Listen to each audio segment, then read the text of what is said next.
I talked about oscillations or vibrations of a single object like a pendulum in which a heavy object is attached to a long string.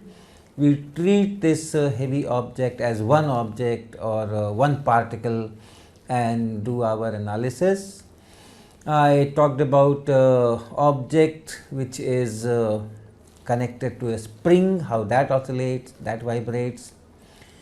I also talked about oscillations of two objects which can interact with each other, like two things connected with some kind of a spring or so. So, that also I showed.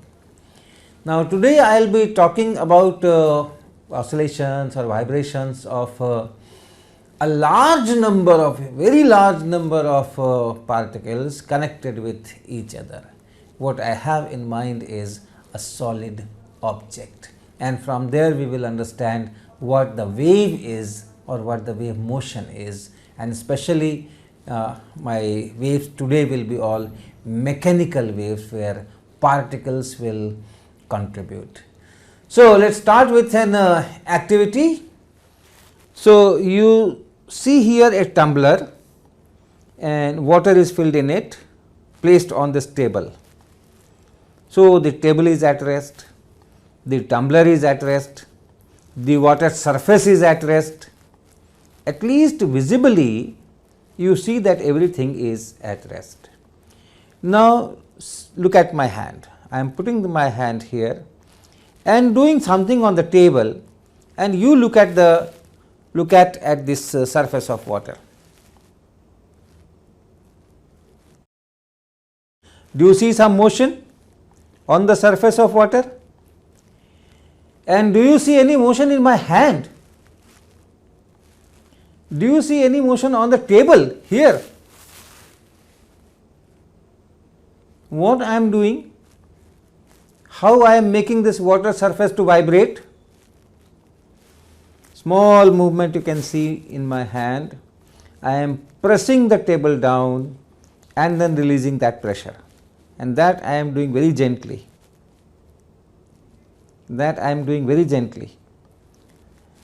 So, I have created some motion here in the particles of this table surface by pressing it down or releasing, and this motion created here is able to cause motion of these water particles.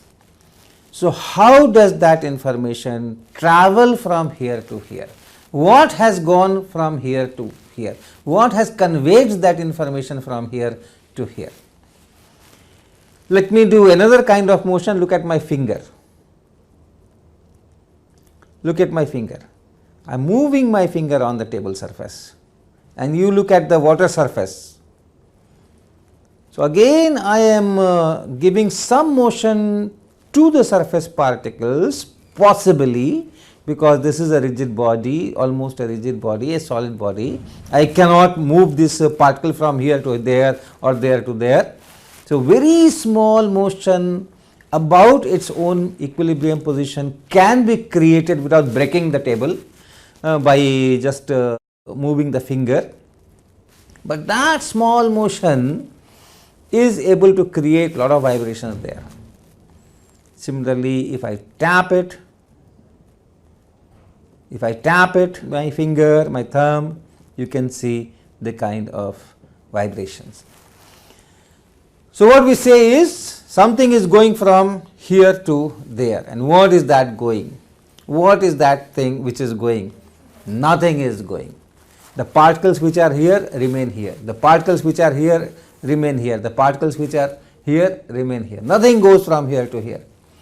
But the kind of disturbance that I am creating in these particles, they are creating similar disturbances in their neighborhood, particles in their immediate neighborhoods, and then when those particles get disturbed, they give similar disturbance to the next layer in their immediate neighborhood, and this is how the disturbance that we create here, similar disturbance is created here, then here, then here, then here, and reaches the glass tumbler.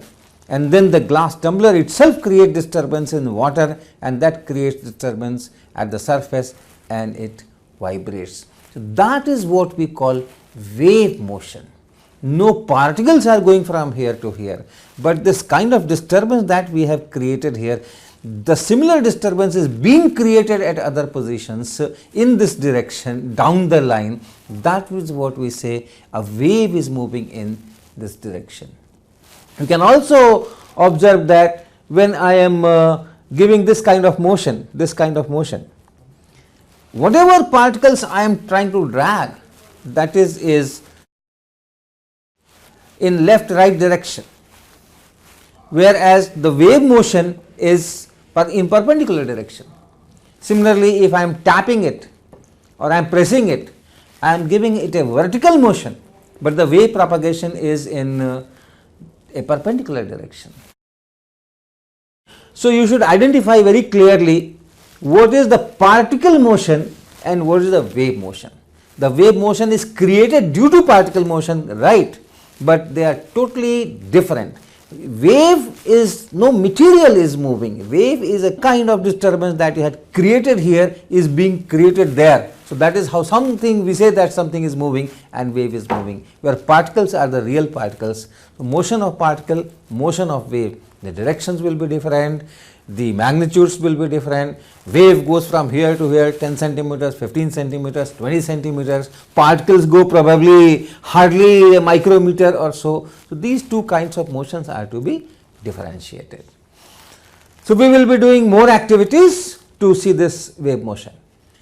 My next demonstration on waves will be on a long spring or the slinky. This is a gift item easily available.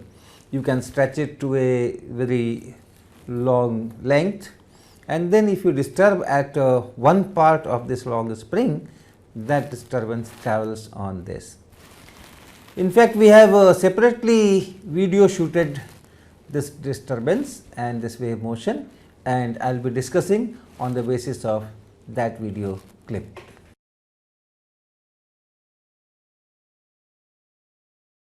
So, what did you see?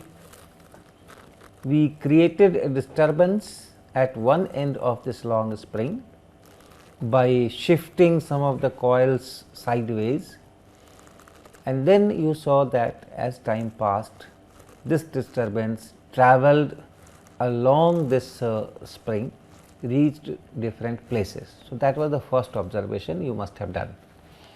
Another observation which I am sure you have not missed is that the wave comes back after reaching the other end.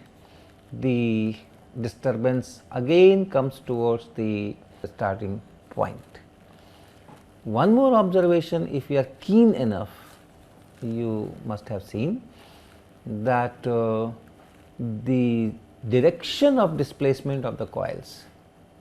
When we started the disturbance, we moved the coils towards right, and as it went from one end to other end, the displacement was always towards right. But while the disturbance was coming back, then the displacement was towards the left. So, we are now running the clip again, and you check that all these observations are there in this motion. So, here we have collected 3 frames of that motion when the wave is going from one end to the other. In the top frame, you are seeing that some of the coils are displaced from their positions, their equilibrium positions, and the rest of the coils are nearly at their own position. As time passes, you can see that these coils which were displaced in the beginning, they are now at rest, and some other coils down the line are now displaced, and similar thing in the later frame, third frame. So, what has moved? What is going from one end to the other end? Wave is going from one end to the other end, but is there any turn, any coil of this long spring is going from one end to the other end? No.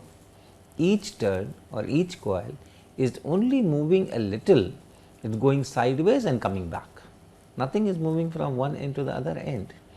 But yes, the disturbance, the fact that some of the coils are going sideways, this is now happening with different set of coils down the line.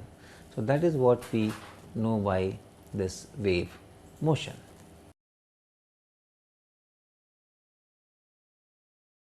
This is one setup on which we can demonstrate the wave motion, and you can see these are long toothpicks and they are sandwiched between two layers of cellophane tape. One layer is from one side, another layer is from another side, and in between we have put these toothpicks. So, this is a kind of a connected system, and all these toothpicks, individual toothpicks, this you can take as some kind of a particle or some kind of portion of the medium, and these are connected or they can interact with each other through this sellotape which is binding them. So, you can see everything is in roughly in equilibrium position, and the disturbance I will create in one of these straws or at some portion will be an angular displacement from this equilibrium position. So, for example, this particular toothpick, if I pull it in one direction, it will rotate, and that angular displacement will be our disturbance. So, I do this disturbance in this portion, and you see how it travels down the line.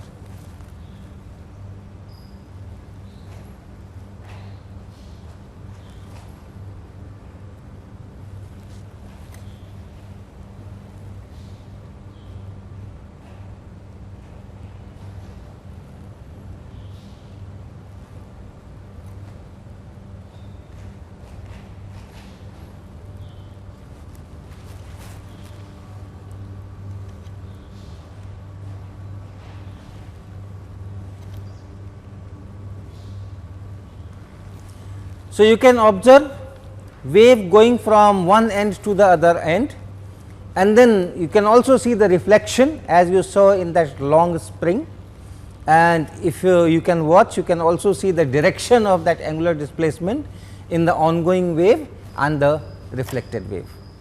You have seen several examples of wave motion in which you have some kind of a connected system of connected particles like a solid, like a surface of this table or a spring or maybe a rope, and we created some disturbance locally in some portion of this connected system which we can call medium for wave propagation, and that disturbance which was created at one portion could travel in that medium, in that system, in that object, and could reach somewhere else. Although no particles moved from one place to other place, they were only locally disturbed. So, those kind of wave motions we saw. Now, let me try to write it in a mathematical functional form. When I describe a motion of one particle, what do? I ask how much is the displacement at a given time t. Here also I can ask a similar question, how much is the disturbance at a given time t, but then disturbance of which portion. So, I have to specify of this big system which portion I am talking of. To start with, let us talk of a one-dimensional system, so that the medium or that object in which the wave is traveling can be described by just one coordinate, like a string. Let us say string. Let us say you just have a string. Of course, the string should be tight and all that. So, some portion you can say that okay, this is x equal to 0 and this is x direction, and then each portion is described by a particular value of x. And then let us say at t equal to 0, this particular portion is disturbed and it's like this. This string is like this. So the disturbance is here, disturbance is here, disturbance is here, larger disturbance here, smaller disturbance here, and so on. Here the disturbance is 0, here the disturbance is 0. To quantify that, let us say that how much sideways it has gone, we call that as phi. So this portion of the string has been sideways deflected from here to here, and that deflection, that displacement, I call phi. What will happen after some time? After some time, this disturbance will reach somewhere else. So let us say it has reached here. I assume that there is no dissipation, and the same shape which is here, the same shape is here. So no dissipation.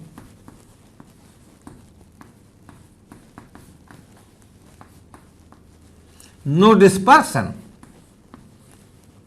How dispersion is coming here?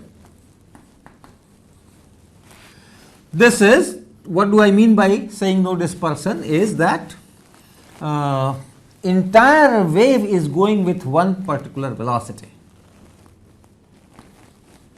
This wave moves in positive x direction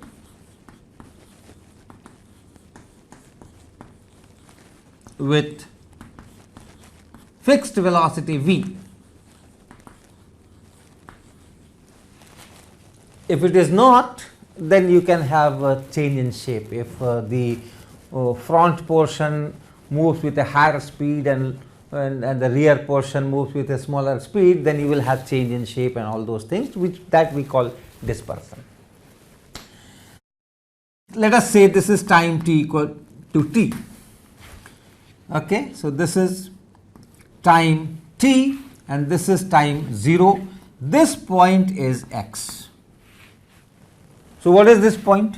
What is the coordinate of this point? Since the wave is moving in positive x direction with velocity v, this distance must be vt. And hence the coordinate here should be x minus vt. So assuming no change in shape, etc., whatever is the value of phi here, whatever is the value of phi here, okay, whatever be the value of this displacement here, same is the value of phi here. So if I write this as phi x comma t,